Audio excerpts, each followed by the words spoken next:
أعوذ بالله من الشيطان الرجيم. بسم الله الرحمن الرحيم. الحمد لله الذي أنزل على عبده الكتاب ولم يجعل له عوجا قيما لينذر بأسا شديدا من لدنه ويبشر المؤمنين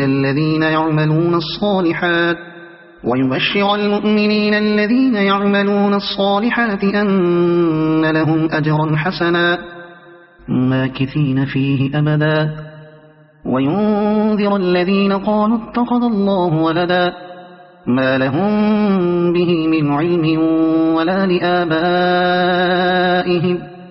كبرت كلمة تخرج من أفواههم إن يقولون إلا كذبا فلعلك باقع نفسك على آثارهم إن لم يؤمنوا بهذا الحديث أسفا إنا جعلنا ما على الأرض زينة لها لنبلوهم أيهم أحسن عملا وإنا لجاعلون ما عليها صعيدا جرزا أم حسبت أن أصحاب الكهف والرقيم كانوا من آياتنا عجبا إذ أوى الفتية إلى الكهف فقالوا ربنا آتنا من لدنك رحمة وهيئ لنا من أمرنا رشدا فضربنا على آذانهم في الكهف سنين عددا ثم بعثناهم لنعلم أي الحزبين أحصى لما لبثوا أمدا نحن نقص عليك نبأهم بالحق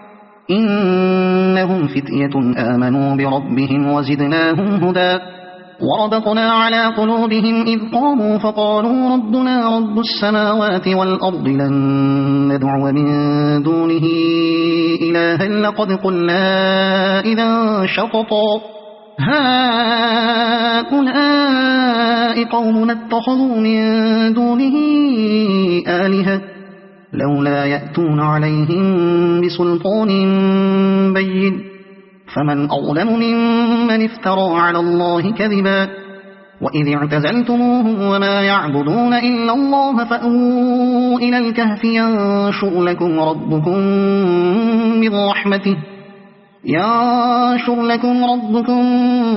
من رحمته ويهيئ لكم من أمركم مرفقا وترى الشمس إذا طلعت تزاور عن كهفهم ذات اليمين وإذا غربت تقرضهم ذات الشمال وهم في فجوة منه ذلك من آيات الله من يهد الله فهو المهتد ومن يضلل فلن تجد له وليا مرشدا وتحسبهم أيقاظا وهم رقود ونقلبهم ذات اليمين وذات الشمال وكلبهم باسط ذراعيه بالوصيد لو اطلعت عليهم لوليت منهم فرارا ولملئت منهم رعبا وكذلك بعثناهم ليتساءلوا بينهم قال قائل منهم كم لبثتم قالوا لبثنا يوما أو بعض يوم قالوا ربكم أعلم بما لبثتم فابعثوا أحدكم بورقكم هذه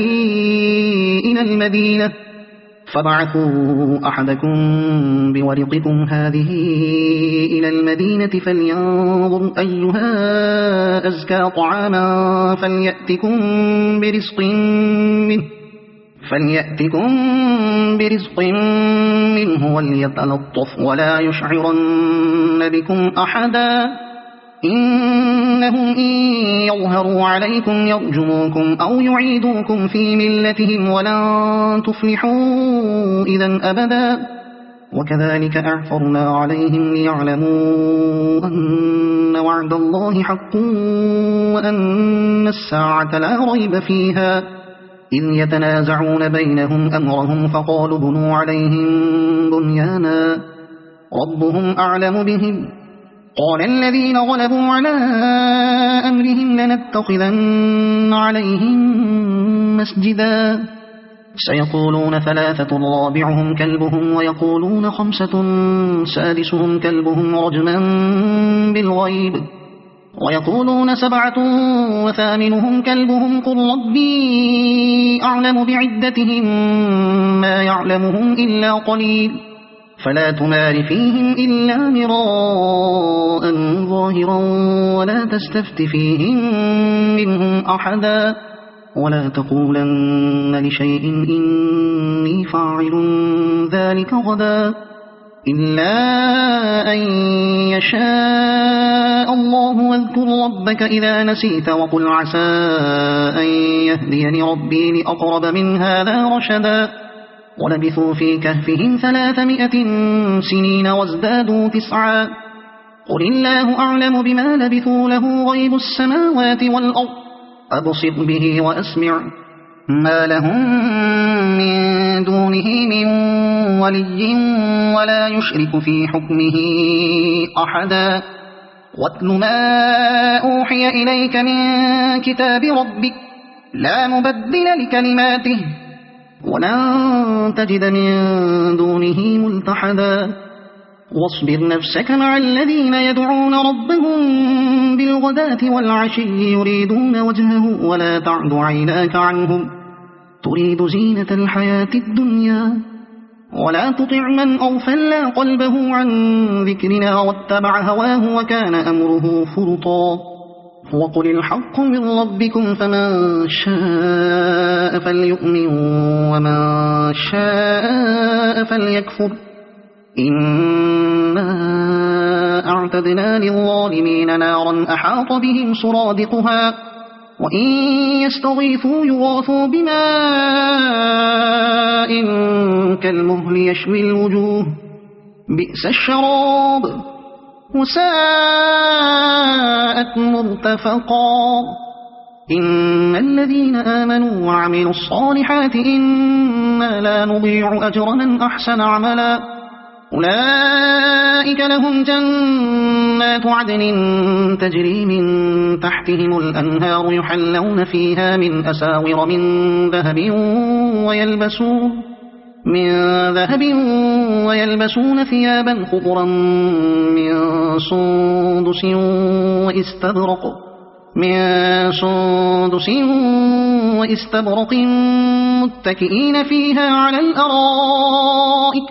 وإستبرق متكئين فيها على الأرائك نعم الثواب وحسنت مرتفقا واضرب لهم مثل الرجلين جعلنا لأحدهما جنتين من أعناب وحففناهما بنخل وجعلنا بينهما زرعا كلتا الجنتين آتت أكلها ولم تظلم منه شيئا وفجرنا خلالهما نهرا وكان له ثمر فقال لصاحبه وهو يحاوره أنا أكثر منك مالا وأعز نفرا ودخل جنته وهو ظالم لنفسه قال ما أظن أن تبيد هذه أبدا وما أظن الساعة قائمة ولئن رددت إلى ربي لأجدن خيرا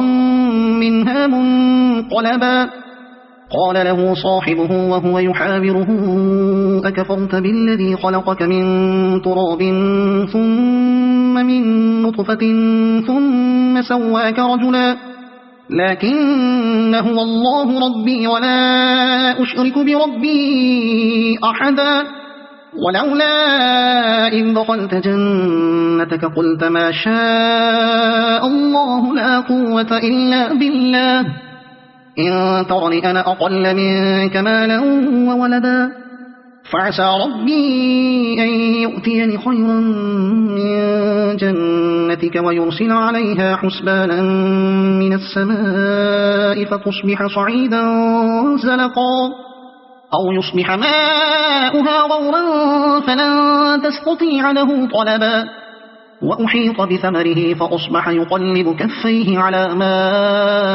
أنفق فيها وهي خاوية على عروشها ويقول يا ليتني لم أشرك بربي أحدا ولم تكن له فئة ينصرونه من دون الله وما كان منتصرا. هنالك الولاية لله الحق، هو خير ثوابا وخير عقبا. واضرب لهم مثل الحياة الدنيا كماء إن أنزلناه من السماء فاختلط به نبات الأرض فأصبح هشيما تذروه الرياح، وكان الله على كل شيء مقتدرا. المال والبنون زينة الحياة الدنيا، والباقيات الصالحات خير عند ربك ثوابا وخير أملا. ويوم نسير الجبال وترى الأرض بارزة وحشرناهم فلم نغادر منهم أحدا وعرضوا على ربك صفا لقد جئتمونا كما خلقناكم أول مرة بل زعمتم أن لن نجعل لكم موعدا. ووضع الكتاب فترى المجرمين مشفقين مما فيه ويقولون يا ويلتنا ما لهذا الكتاب لا يغادر صغيرة ولا كبيرة إلا أحصاها ووجدوا ما عملوا حاضرا ولا يظلم ربك أحدا. وإذ قلنا للملائكة اسجدوا لآدم فسجدوا إلا إبليس كان من الجن ففسق عن أمر ربه أفتتخذونه وذريته أولياء من دوني وهم لكم عدو بئس للظالمين بدلا. ما أشهدتهم خلق السماوات والأرض ولا خلق أنفسهم وما كنت متخذ المضلين عضدا. ويوم يقول نادوا شركائي الذين زعمتم فدعوهم فلم يستجيبوا لهم وجعلنا بينهم موبقا. ورأى المجرمون النار فظنوا أنهم مواقعوها ولم يجدوا عنها مصرفا. ولقد صرفنا في هذا القرآن للناس من كل مثل وكان الإنسان أكثر شيء جدلا. وما منع الناس أن يؤمنوا إذ جاءهم الهدى ويستغفروا ربهم إلا أن تأتيهم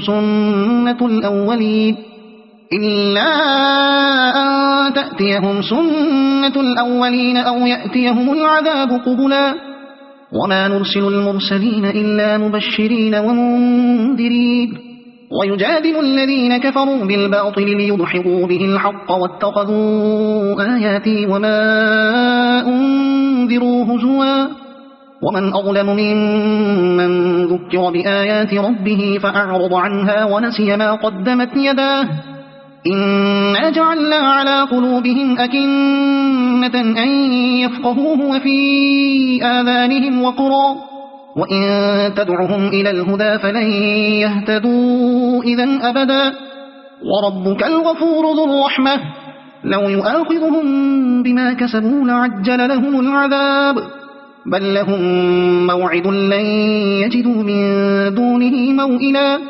وتلك القرى أهلكناهم لما ظلموا وجعلنا لمهلكهم موعدا. وإذ قال موسى لفتاه لا أبرح حتى أبلغ مجمع البحرين أو أمضي حقبا فلما بلغا مجمع بينهما نسيا حوتهما فاتخذ سبيله في البحر سربا. فلما جاوزا قال لفتاه آتنا غداءنا لقد لقينا من سفرنا هذا نصبا. قال أرأيت إذ أوينا إلى الصخرة فإني نسيت الحوت وما أنسانيه إلا الشيطان أن أذكره واتخذ سبيله في البحر عجبا. قال ذلك ما كنا نبغي فارتدا على آثارهما قصصا فوجدا عبدا من عبادنا آتيناه رحمة من عندنا وعلمناه من لدنا علما.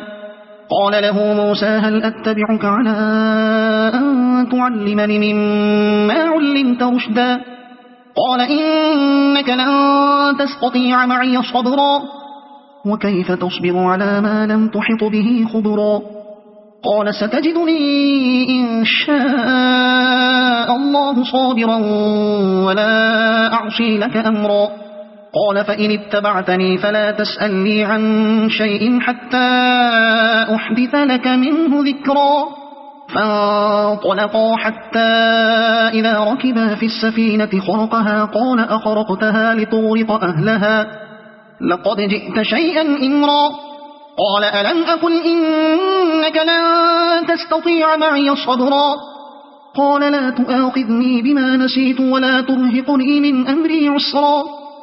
فانطلقا حتى إذا لقيا غلاما فقتله قال أقتلت نفسا زكية بغير نفس لقد جئت شيئا نكرا.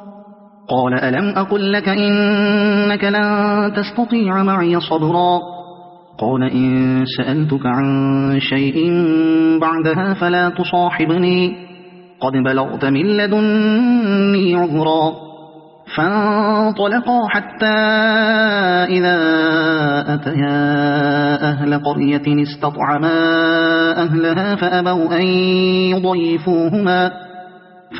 أن يضيفوهما فوجدا فيها جدارا يريد أن ينقض فأقامه.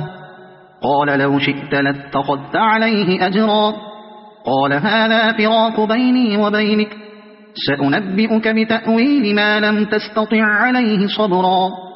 أما السفينة فكانت لمساكين يعملون في البحر فأردت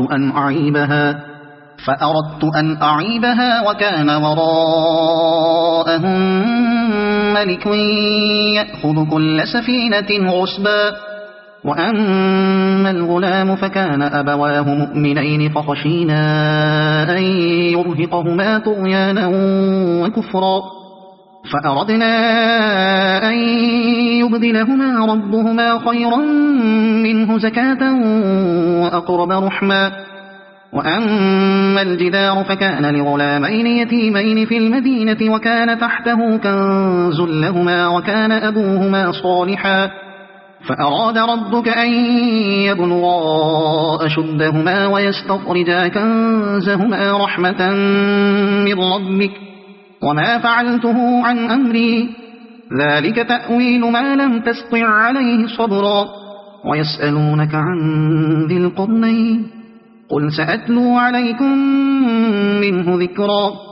إنا مكنا له في الأرض وآتيناه من كل شيء سببا فأتبع سببا حتى إذا بلغ مغرب الشمس وجدها تغرب في عين حمئة ووجد عندها قوما.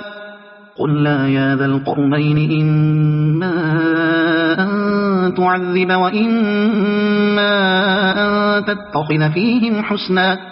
قال أما من ظلم فسوف نعذبه ثم يرد إلى ربه فيعذبه عذابا نكرا.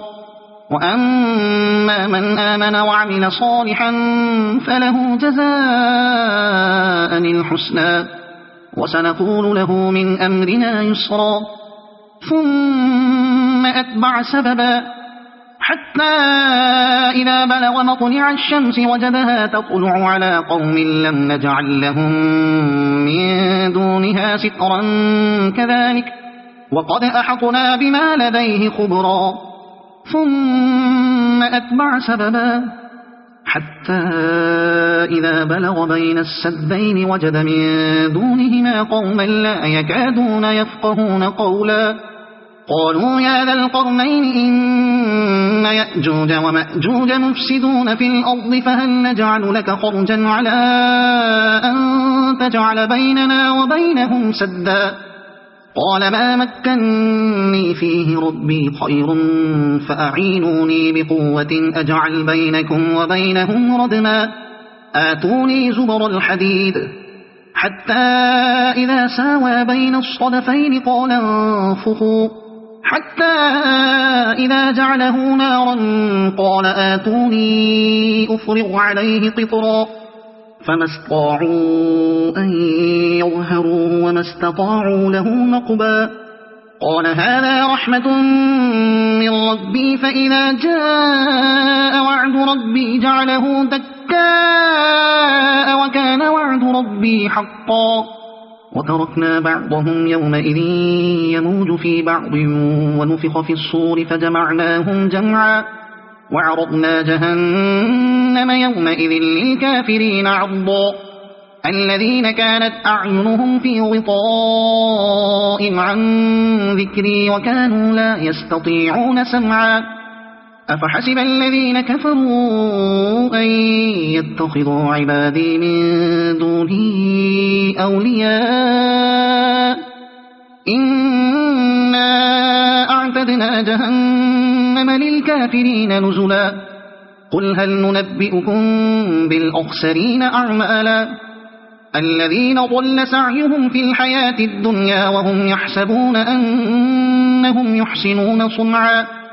أولئك الذين كفروا بآيات ربهم ولقائه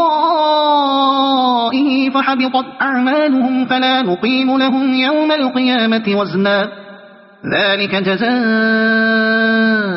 جهنم بما كفروا واتخذوا آياتي ورسلي هزوا إن الذين آمنوا وعملوا الصالحات كانت لهم جنات الفردوس نزلا خالدين فيها لا يبغون عنها حولا قل لو كان البحر مدادا لكلمات ربي لنفد البحر قبل أن تنفد كلمات ربي ولو جئنا بمثله مددا قل إنما أنا بشر مثلكم يوحى إلي أنما إلهكم إله واحد فمن كان يرجو لقاء ربه فليعمل عملا صالحا ولا يشرك بعبادة ربه أحدا صدق الله العظيم.